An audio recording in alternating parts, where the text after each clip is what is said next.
अस्सलामुअलैकुम दोस्तों, एक बार फिर से आप सबका स्वागत है मेरे फ़रहीन ट्यूटोरियल्स के चैनल पे। तो बच्चों, आज हम 5वीं जमात का कदम बढ़ाओ दोस्तों ये नज़म के सवाल जवाब पढ़ने वाले हैं।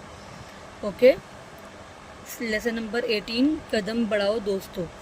फर्स्ट क्वेश्चन है, एक जुमले में जवाब लिखिए। फर्स्ट क्वेश्चन है, मुसाफिरों को कौन बुला रहा है? इसका आंसर है मुसाफिरों को उनकी मंजिलें बुला रही है। सेकंड क्वेश्चन है, रास्ते कैसे है? इसका आंसर है रास्ते नूर से धुले हुए यानी रोशन है।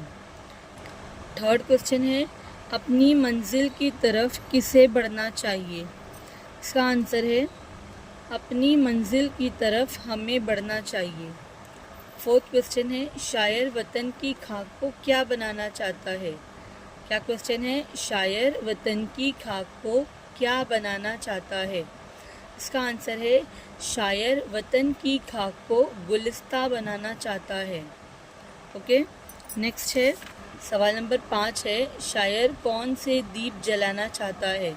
इसका आंसर है शायर प्यार के दीप जलाना चाहता है। ओके, नेक्स्ट क्वेश्चन है, प्यार के दीप जलाने से शायर की क्या मुराद है? इसका आंसर है प्यार के दीप जलाने से शायर की मुराद हर तरफ प्यार, मोहब्बत और अपनापन का माहौल पैदा करना है। जब एक दीप जलता है तो इसकी रोशनी फैलती है।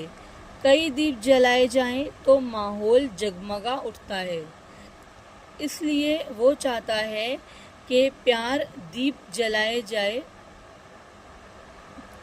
ताकि आपसी नफ़रत और अदावत दूर हो और हर तरफ रोशनी फैल जाए।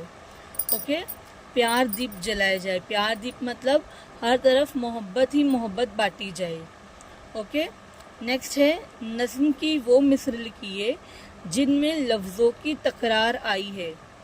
ओके, इसका आंसर है चमन खिला खिला सा है, उफ़क़ धुला धुला सा है, कदम कदम से जोड़कर कली कली निखार के। Thanks for watching. Like, share, comment, subscribe to my channel. Please keep supporting. Allah Hafiz.